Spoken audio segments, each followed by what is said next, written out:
So this work, a large part of it is supported by a grant that I received from the NIA, but a lot of my collaborators are also supported by the VA, myself included, and other NIH funding. But we have no commercial conflicts of interest. So the objective of my talk is sort of to achieve these 4 things, and if any of you can be convinced of 2 or 3 of these, I think that'd be a win. So first is the importance of frailty screening and why we should be doing it on a system-wide level. Second, I'd like to introduce you to a tool that our team has developed, which is called the Risk Analysis Index, and it is a tool specifically developed to test frailty in surgical patients. Also, to think differently in terms of when we are thinking about surgical risk and not think about high-risk surgery, but think about the high-risk patient overall, and introduce a concept called the surgical pause. Now, why am I giving this talk? It's because of this statistic.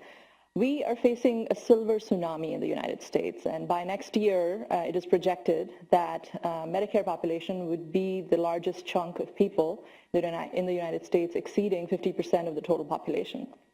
What does that mean for us as surgeons? Job security. But we will be seeing a huge onslaught of patients who we need to deliver effective and quality care, and the phenotype of our patient population is already changing, and all of us are seeing all these octogenarians and nonagenarians showing up around clinic, and all surgical specialties are seeing that wave of older patients that are showing up and need quality surgery. Now, no 2 older patients are alike. You could have 2 patients show up in your clinic. One could be the gentleman on the right, and the other one could be the gentleman on the left. And what is the difference between these 2? It's basically their frailty or their physiological reserve. Frailty is a medical syndrome that was originally described by geriatricians. It is characterized by diminished strength, endurance, and reduced physiologic reserve. And it increases an individual's vulnerability for developing an adverse event like mortality, hospitalization, institutionalization in the presence of a stressor. And it is important to recognize that most of these patients have this sort of state where their frailty is masked. And unless you see them being exposed to a challenge or a stressor, there is no diminishment in their physiologic reserve that then unmasks their frailty. So why is that important for us as surgeons? Because surgery, anesthesia, any sort of intervention we do is that stressor. That is the time point where we would unmask their frailty and deplete their physiologic reserve. And what happens after that depends on how much reserve they have. So you may not be able to see that up front as you're evaluating these patients unless you pay close attention to it. And there are key differences of frailty with other syndromes that have been described. So aging, as we all know, we are seeing a whole lot of old patients in our clinic, but not all older adults become frail. And even at very advanced stages, the percentage of frailty or the prevalence of frailty is less than 50% actually. Disability. Disability is not the same as frailty. An amputee could be young and could be lifting 50 pounds. That amputee is disabled, but he's not frail. Sarcopenia. It is a component of frailty and sometimes a manifestation, but frailty is, however, more multifaceted than simply loss of muscle mass. And multimorbidity. Now, as our population is aging, we are seeing this more and more. Almost every vascular patient I see in clinic would fall under this definition of multimorbidity. Most of them have diabetes, hypertension, some amount of either coronary artery disease, hyperlipidemia, but that doesn't mean each of those people are frail. And that's why comorbidity scores are not so great at risk adjustment for these patients. So how do you measure frailty? Now, I get this question every time that, you know, some surgeons now argue that eyeball test is as good as any other measure, you know, and an experienced surgeon can see the patient and say whether they're going to do well or not, and that's a good measure of frailty. And that's true. Experienced surgeons can pick out risky patients with pretty good certainty. But the eyeball test is like any subjective test. It suffers from what one of my collaborators calls Lake Wobegon effect, where all the surgeons are strong, all the anesthesiologists are good looking, and all patients are above average. So how do we take this sort of a measure, and how does it compare to objective measures of frailty? And there's data out there. So this is a study that looked at TAVR patients, or valvular heart disease patients, looking at aortic valve replacement, and a prospective evaluation of the eyeball test to comprehensive geriatric assessment showed that the eyeball test missed about 40% of frail patients. This study looked at urologic oncology patients and again compared formal geriatric assessment to the eyeball test of surgeons. And this is just surgeons. We are not talking about your residents and your trainees and your MAs and your nurses and your nurse practitioners in clinic. This is just surgeons who are operating. And they missed about 50% of frailty. This is data from our own lab done by Dr. Elizabeth George, who just actually submitted this manuscript while on maternity leave. Go-getter. So she evaluated EVAR patients, or endovascular aneurysm patients, in a registry data, looked at 11,000 patients, and there's a measure in registry that looks at if the patient was considered unfit for open repair. So a marker that we would say that, okay, this patient was probably frail, and that's why they chose to go the endovascular route. And we find that surgeons pick out 18% of at-risk patients total, classified as unfrail, but about 26% of patients who would be classified as frail by a formal assessment were missed by this subjective assessment. And so I propose to you that yes, eyeball test is a good measure to identify at-risk patients. Those patients who were identified by the eyeball test did do poorly in terms of dying from surgery, according to this analysis that Lizzie did. But what it didn't do well is picking up patients who ended up going to nursing homes or had severe functional decline after surgery. So we are not great at picking that, and we are missing a whole risk of at-risk patients if we just rely on the eyeball test. So I think the point is that using formal frailty assessments increases your pool of at-risk patients that you could potentially intervene on and look at outcomes beyond mortality. Now, if any of you do a literature search on what to use for a frailty measure, there's a whole host of instruments out there. And there's a lot of data to support each of these in different sorts of patient populations. And I don't really advocate that you should use just our measure. I think any measure you choose which can do a good job in your patient population, you should use it. But I think it's time to move towards actually objectively screening for frailty. If you're new to this frailty literature, the main thing to consider is there are two types of models about frailty.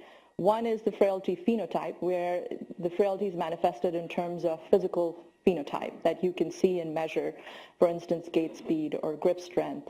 These sort of measures, they are hard to replicate in clinic, especially in the surgical clinic workflow environment where you're trying to rapidly see patients every 15 minutes to 30 minutes, and your MAs and your nurses are trying to get those patients through. The other model that has now kind of grown in the surgical literature is the deficit accumulation model. This is basically that as you get older and as you accumulate deficits one by one, your frailty basically rises. And this has been shown, both of these models have been proven in the geriatric population and have now been adapted to some extent in the surgical population. So the seminal paper that showed frailty was actually associated with poor surgical outcomes is the top paper by Macri et al. From Johns Hopkins, and they used the Fried frailty phenotype, that first model I told you.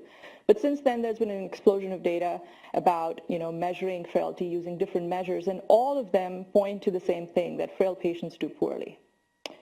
So our group, basically at this time back like 5 years ago, we wanted to develop a frailty tool as we were deciding how do we incorporate this sort of a screening into surgical clinics. It has to be something that can be rapidly deployed. It has to be something that should not depend on making the patient walk a certain distance or do physical measures needing extra equipment. So we decided to develop this tool called the Risk Analysis Index that is based on the deficit accumulation model. There's 5 domains. It captures questions about function, physical status, which includes some comorbidities, cognitive status, nutritional status, and social status. And all of these questions go into a weighted score, and that's called the Risk Analysis Index. And these are the prospective questions that you can ask the patient in clinic. You can give them a questionnaire to fill out as they're waiting in the waiting room. You could put it on a red cap tool that we've done in some centers that patients can answer, or an MA or even a nurse could answer with them. So certainly not something that would disrupt clinical workflow and could be easily integrated into surgical clinics. So what is the evidence behind the risk analysis index? So this tool was initially deployed at the Omaha VA. Jason Johanning, one of my mentors, he was the person who first developed this, and then Daniel Hall from Pittsburgh and myself, we have been involved from the beginning in terms of analyzing it and trying to come up with, what are the strengths and weaknesses of this tool and how to make it better. So when it was initially deployed, as you can see that, on the scale of risk, as you went from lower RAI scores to higher RAI scores, it really discriminated mortality, not just in the short term, but in the long term for these patients. So the blue and the green line are, robust and pre-frail scores, as we call it, but the black and the purple lines are essentially, frail and very frail patients. And you can see that at about 1 year, 20% of them are dead, and about 2 years, about 30% of these patients are dead after, routine elective surgery. This tool has been validated in two forms. One is the administrative version, which can be calculated from registry data like NISQIP, and we've now adapted it to the Vascular Quality Initiative and other databases, and the clinical assessment. And this data is actually based on the clinical tool, which is the 14-point survey instrument. And the scale ranges from 0 to 81, and like I said, this is something that can be completed by the patient or family member or your clinic staff. And it did pretty well in terms of predicting 180-day mortality. For those of you familiar with what model discrimination, most good models published out there have a model discrimination of 0.7 or greater, and this model had the ability to accurately predict mortality at 6 months about 0.78, which is pretty robust for a tool. And the correlation between the prospective version and the retrospective version was also pretty strong at about 0.56. One thing I would like to point out that even if you follow these patients out to 5 years, 60% of these patients were still alive. So we're not saying that all of the frail patients are going to die within the next year or two. If we have to operate on frail patients, that's okay. A number of them will survive. But I think what we need to understand is how their risk is different from the other robust patients that come through our clinic. So when this tool was deployed in the Omaha VA, it was deployed on a system-wide level. There were no exceptions. So everybody who went to surgery needed to have that tool, and they deployed this around 2011, and then followed the data on quality assessment for this health system for the next 3 years. And the intervention was very simple, that if your patient tested frail, which was a cutoff that they had used about 21, and that was about 6% of their patient population, the operating surgeon was called to discuss that diagnosis, and then anesthesia, critical care, and the operating surgeon had some discussion about, what differently should be done. And there was a push for aggressive referral for preoperative palliative care consultations, but that was not mandated. So this was the quality improvement intervention. And what did they see? So the solid lines are the frail patients, and the dotted lines are the non-frail patients. And 2011 is when this quality improvement initiative was started.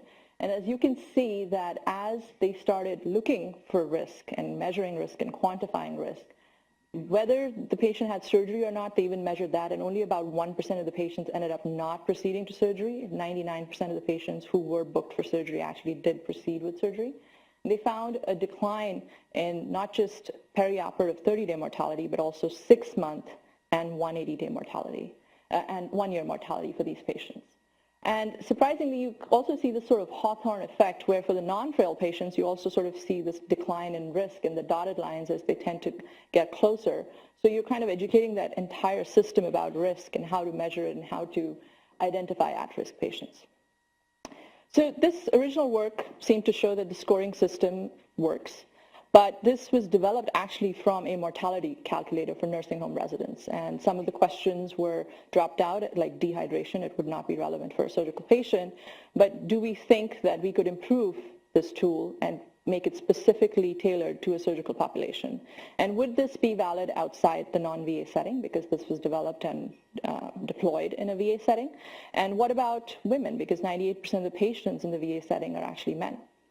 Also, questions remained of, what procedures should we screen for? Should we screen everybody, or should we screen for just certain procedures? So the first part of this we answered recently, and this paper just came out earlier this year, where we took the RAI and applied it to a large registry data, the VASQUIP, VA Surgical Quality Improvement Database, about 500,000 patients.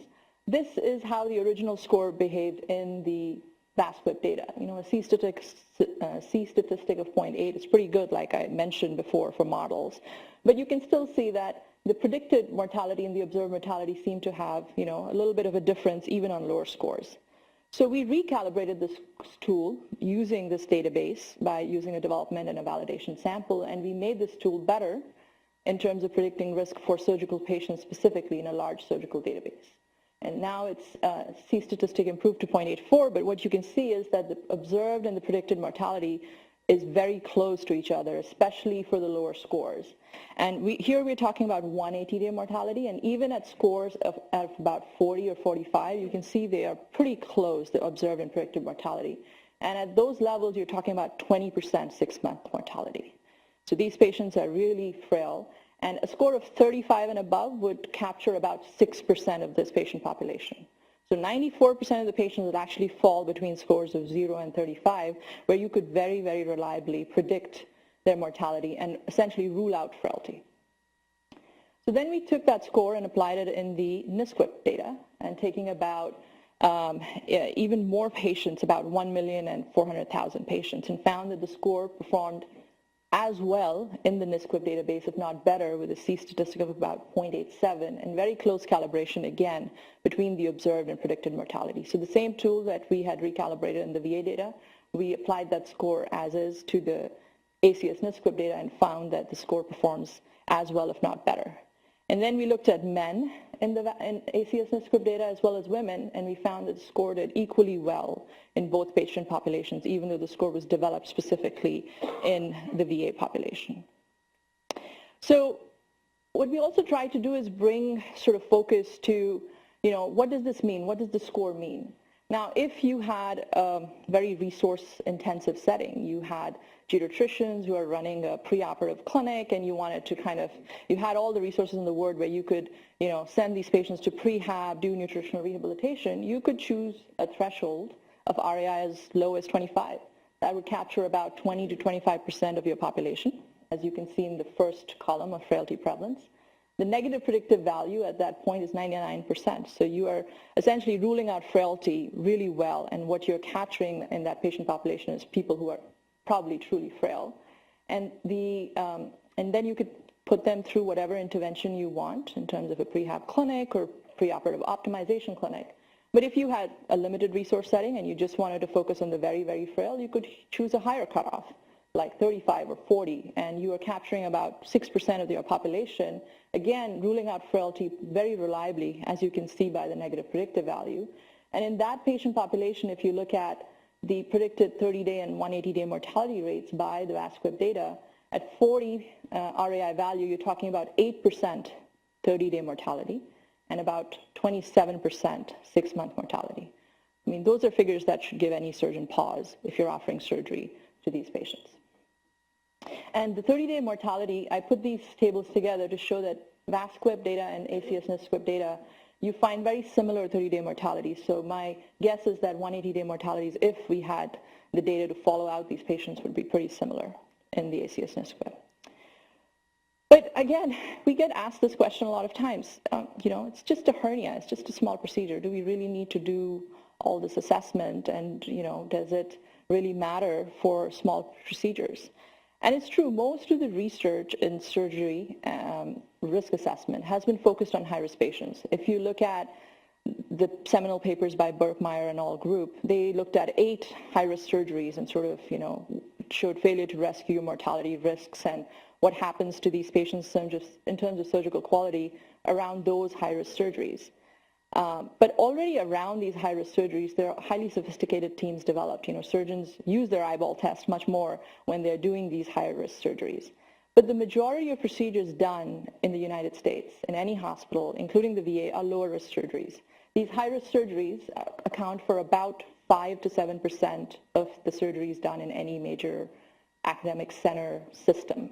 overall, not just one hospital, but in terms of a health system. If you look at VASQUIP or ACS-NISQUIP, the minor procedures account for about 80 to 90% of those surgeries. So because these surgeries are small, these are minor surgeries, we tend to think that we can get anybody through these operations. So the next few studies and data that I'm going to show you is about how does frailty perform if we are doing just minor surgery on these patients. So this article recently came out from our lab where we looked at elective outpatient surgeries, so patients who are essentially not admitted, or if they are admitted just for observation status. And we divided those cohorts, subdivided them into two. And we found that frailty predicted readmission as well as was associated with complications in these patients. And most people think that readmissions happen due to complications. So we did what's called a mediation analysis to see how much of the readmissions were mediated directly by frailty and through postoperative complications. And if you look at the far right, the proportion mediated in terms of how much was mediated through occurrence of complications is only about 30%. And if we subdivide it into cohorts of the two risks, people who went home right after surgery or those who stayed, overnight for observation, only about 22 to 30% of the readmissions are mediated by occurrence of complications. So frailty inherently is doing something that's putting these people at risk. This is an analysis that our group did using ACS-NISQUIP. So ACS-NISQUIP has this predicted mortality score that comes with the data for these patients. So we divided the group into all the procedures into high risk versus low risk by looking at predicted mortality. And this has been used by Gretchen Schwartz's group as well. Gretchen was here a few weeks ago giving us grand rounds. And they have also defined high-risk surgery as greater than 1% predicted mortality at 30 days. So if you divide surgeries based on that and you look at what happens in terms of 30-day mortality and complications. So the lines which are colored, the color scheme denotes the frailty score, the RAI. So the blue is the lowest frailty score, and proceeding to red, green, black, and purple, you start seeing increasing frailty. And then the number of complications is on the x-axis, because failure to rescue is a phenomenon that if you have a complication in the hospital, how likely are you to die from it? So as frailty rises, you see an increase in the risk of postoperative death, as you can see by the colored lines. As the number of complications rise, you see an increase in the risk of post-op mortality, which rises up to 40% in the high-risk group in the most frail patients, RAI greater than 40, with 3+ complications. But if you look at low-risk surgeries, where predicted mortality is less than 1%, you find a similar association. And you're talking about a low-risk surgery, like a joint replacement, a small hernia, a gallbladder. If you had 3+ or more complications, your 30-day mortality in the highest risk group is about 30%.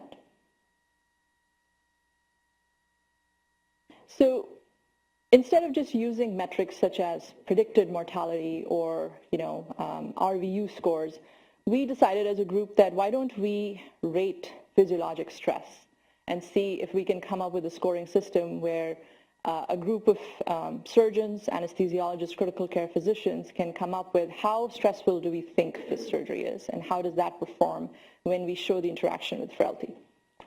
So we did a Delphi consensus methodology where people are given rating sheets for procedures and asked them to rate what they thought of this surgery in terms of physiologic risk from 1 to 5. And then if there was disagreement amongst the participants, we would go back for a second round and people would get to talk about why they think this was rated high, why they think this was rated low, and with multiple iterations of that process, you come up with a consensus scoring system where everybody agrees that, okay, this is probably the physiologic stress of this procedure. So this was done using VASQUIP data initially, because the RAI was initially developed in the VASQUIP data, and we wanted to first develop in the VA system and then see if it would translate outside. So a 5-point operative stress score was developed by our group, and if you look at the types of surgeries or the most common procedures in these, you can see what kind of procedures are included. So at a 1 stress score, you have procedures such as hydrocele, ganglion cyst, cystoscopies. At a stress score of 2, you have inguinal or umbilical hernias, arthroscopy of the knee or shoulder. Number 3, you've got your gallbladders, carotid endarterectomies, arthroplasties of the knee, shoulder, or hip. And number 4, you have open abdominal procedures, prostatectomy, lobectomy, segmentectomy. And number 5, you have procedures such as open abdominal aneurysm repair, Whipples, or esophagectomies. So if any of you in the room got this scoring system, you probably score it similarly in terms of how these procedures played out. So the next slide. This now, we're looking at 30-day mortality by physiologic stress as well as the risk score, the RAI. So the robust and pre-frail patients are essentially blue, RAI score of less than 20, and 21 to 29, which is the red line. And as you can see, as physiologic stress categories increase, you see a slight increase in 30-day mortality in these patients who are essentially, normal, not frail.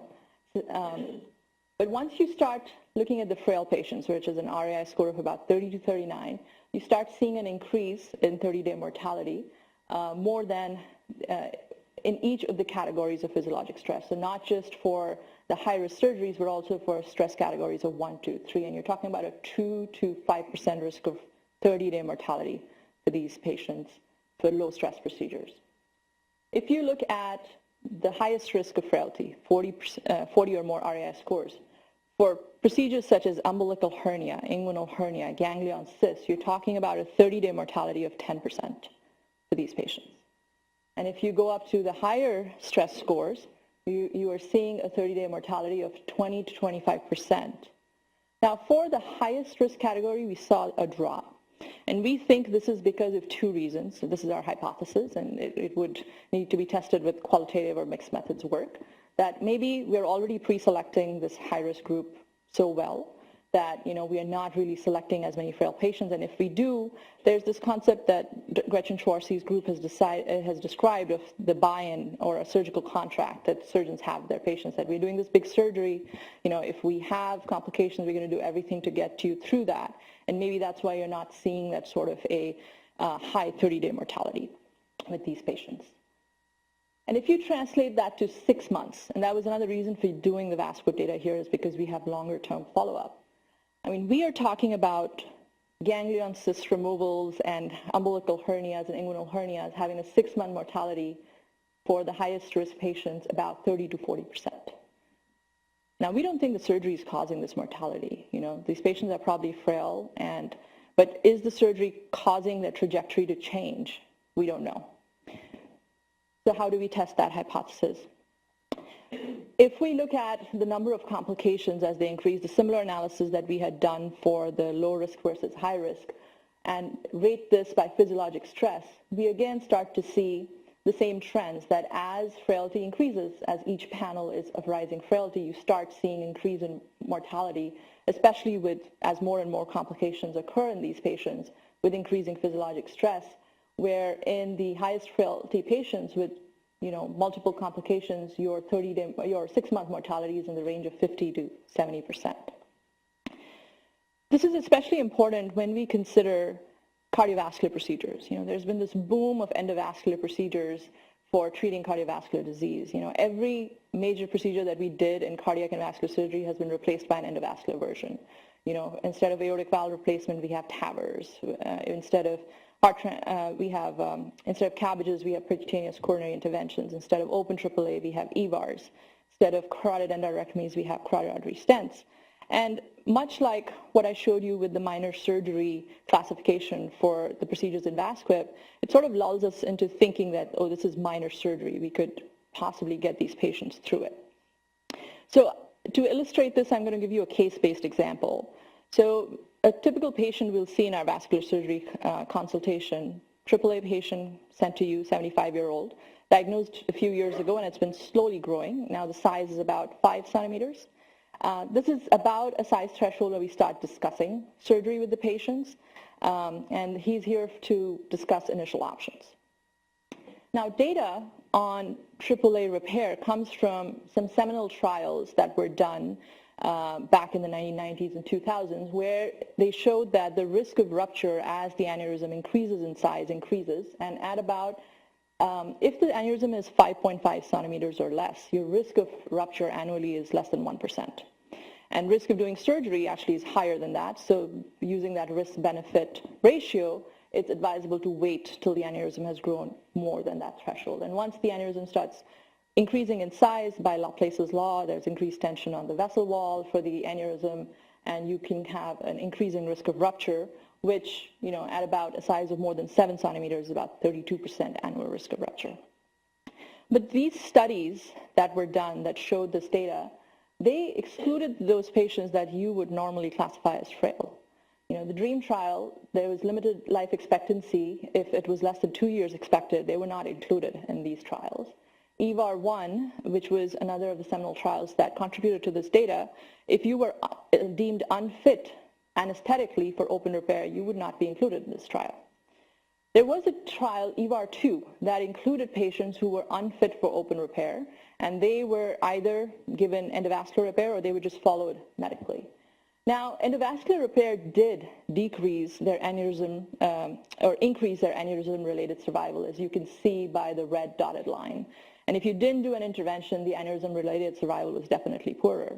But if you look at the solid lines, there was actually no difference in total survival for these patients, whether you did surgery or you didn't do surgery. They died from other causes. There are multiple studies that have looked at, hey, now that EVAR has, come up and risk of mortality is so low, how about we just fix aneurysms at a smaller size? Does that confer an advantage? And 4 different randomized trials have been done, and they show that there's no benefit of doing EVAR over surveillance for small aneurysms. So we looked at our Vascular Quality Initiative data, which is our registry nationally, which captures vascular procedures. And this is work done by, elegantly done by Lizzie George, our lab resident. And she looked at the impact of frailty on long-term survival of these aortic aneurysm patients. Most of the data through ACS, NISQIP, and other registries only looks at short-term. But the advantage of the VQI is that we are able to actually link this data to Social Security Death Index and get long-term mortality follow-up for these patients. So what she found was that if you look at robust patients, which is the solid lines up on top, the survival is pretty comparable between EVAR and open long-term. And this data mirrors that from the long-term survival as followed in trials like the OVER trial and the AAA trials looking at EVAR versus open repair, comparing them. But if you look at the dotted lines, these are patients who are frail. And at 1 year, you're seeing a striking drop-off of these patients in terms of mortality, where about 20% of these patients are dead at about 15% of these patients are dead at 1 year and 20% at 2 years. And that survival disadvantage sort of continues in their long term. Interestingly, we also found that almost half the patients were repaired at a size less than 5.5 in this cohort. And 5.5 is sort of the threshold we kind of recommend, where the annual risk of rupture is, precedes or overtakes the benefit or the risk of surgery itself. And if we looked at frail patients who underwent EVAR at a diameter less than 5.5 centimeters, that was about 1/3 of the cohort. And if we look at open repair, it was done in 1 in 5 frail patients with a small AAA diameter, less than 5.5 centimeters. So this is what's happening in the real world, that, we have data, we have trials, but patients, high-risk patients, are getting surgery for these conditions, and that is translating into a trajectory that could it be avoided? I mean, the only way to do that is to do a trial where we don't do intervention and do intervention on these frail patients, but unfortunately, those kind of trials would be hugely underpowered to do and difficult and costly to do. So all we have is sort of observational data to get at these points. You see this phenomenon also in other cardiovascular specific diseases. You have, this is the study comparing survival 6 months and 1 year in patients who had LVAD versus heart transplantation. And if you look at frail patients, which is the rightmost column, survival at 6 months is definitely better for transplant patients in the frail category, 79% versus 58%. But by 1 year, that survival advantage is gone. 52% of the frail patients who underwent heart transplant survive, and only 58% of the patients undergoing LVAD survive. So is there an advantage of offering heart transplantation to these frail patients where the survival advantage essentially is gone by 1 year? So like I said, the only way to actually see if we should offer surgery to these patients is if we could compare them to the non-surgery patients. I mean, if we don't do surgery, what would happen to these patients? Now, as part of our collaborative, the site that has been most ahead in terms of deploying frailty screening prospectively is University of Pittsburgh Medical Center. And they have now deployed this in surgical clinics for the last 3 years and have a huge trove of data, which I'm going to share some of it with you. So first of all, what we did was validated the RAI. How does it perform in a university setting? And this is the prospective version of the RAI, not the retrospective, NISQIP, ACS, VASQIP version. And you can see that it performs equally well. That you see that the sigmoid curve where you see a rising risk of mortality as frailty increases. The C statistic of being able to predict mortality, again, is about 0.81. This data allowed us to categorize patients into 3 groups. We looked at major procedures, patients who underwent minor procedures, and patients who underwent no procedures after their frailty assessment, because this was collected at a time point where they visited a surgical clinic. They were in contact with a surgical provider, but whether they underwent surgery or not, that was based on their visit, subsequent visit, and what happened. So here you can see that the most frail category is about greater than 53, which is the red lines over here, and all the 3 right here, this one, and this one. And you can see the scale is the same in all 3 graphs. It's about, it truncates at 50% survival. And whether you did a major procedure, you did a minor procedure, or you did no procedure, the highest frailty risk had similar survival in all 3 cohorts. If you dichotomize this and looked at a frailty cutoff of 37, this is simple. 2 curves, will not confuse anybody. So we're calling people robust and frail. Whether they underwent major surgery, minor surgery, or no procedure, you see similar risk profile for these patients who are coming in contact with the healthcare system. So if these patients did not have surgery, maybe they would follow that rightmost curve. Now, this is not an apples-to-apples comparison, right? Because the indication for surgery is the most important thing. But what I'm trying to get at is that these patients have a trajectory that whatever you do, they will follow a path of decline that you may or may not be altering with your surgery. And I think that's an important consideration when we see these patients in clinic. So that is UPMC data. What about real-world data out in the United States? Maybe it's just UPMC patients who are dying, So this is data analysis that our group has done here at Stanford, and we've taken a survey which is done for older adults in the United States. It's a representative sample of older adults, and it follows them longitudinally. It's called the Health and Retirement Survey. So first, we crosswalked the RAI, the prospective version, to the survey and saw that it performed really well. Similar ability to predict mortality. This is C statistic for 1-year predicted mortality, about 0.5. And we see similar sort of separation of survival. And see, these are community dwelling patients. These are not patients who are coming in contact with a healthcare system or coming to see a surgeon or getting surgery. But still, you see that diversion of risk or in terms of frailty as measured by the RAI. And when we follow them out to a year, this is actually pretty similar to the UPMC cohort, where about at 1 year, 15% of the patients are dead in the highest risk population. These are community dwelling patients. So then we decided to look at, what happens if these patients face a stressor or don't face a stressor.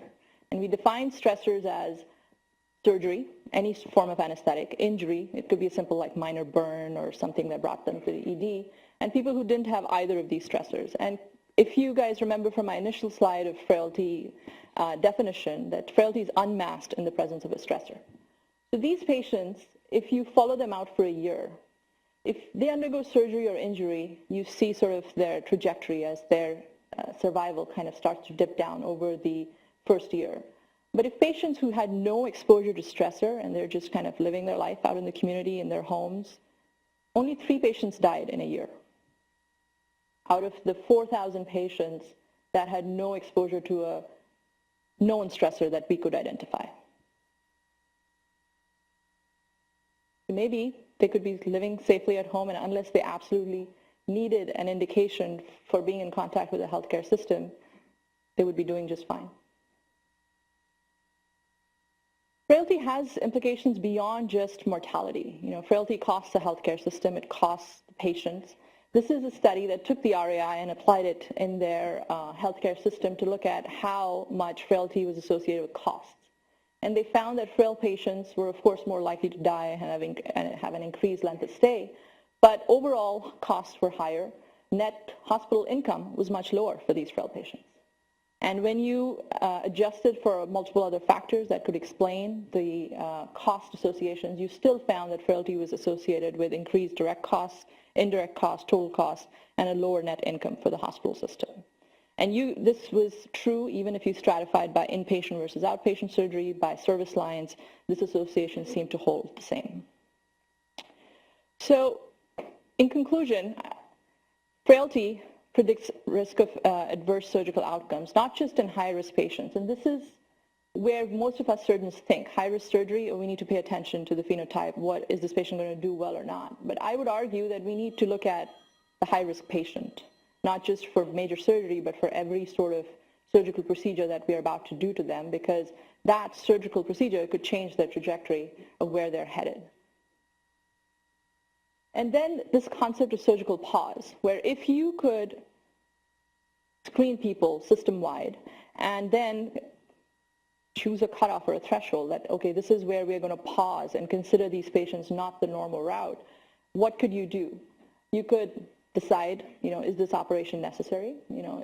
And this means involving the patient in that decision that, yes, you are not that normal patient that most randomized controlled trials get done on. All the data I have is for patients who don't look like you.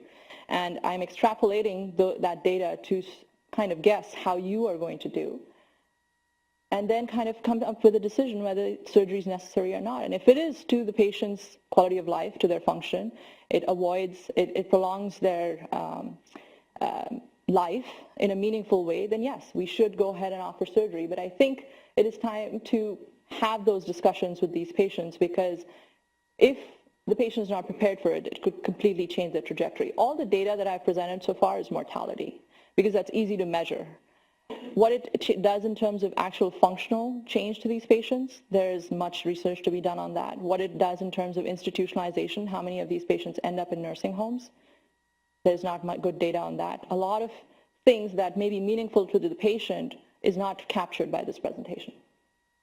Timing of operation, like for instance, I gave you the example of the AAA patient. Should we just wait till this aneurysm is bigger? We don't need to do anything right now. And maybe the aneurysm would never reach a size where we would think with the patient that this is a threshold that we would offer surgery for. There are a lot of other procedures out there, hernia repair. There's watchful waiting versus operating. In frail patients, should there be a different paradigm for treatment for that? Carotid endarterectomy. In asymptomatic patients, medical management may be as good as surgery. So should we even offer surgery in those frail patients, even for high risk or a high degree of stenosis?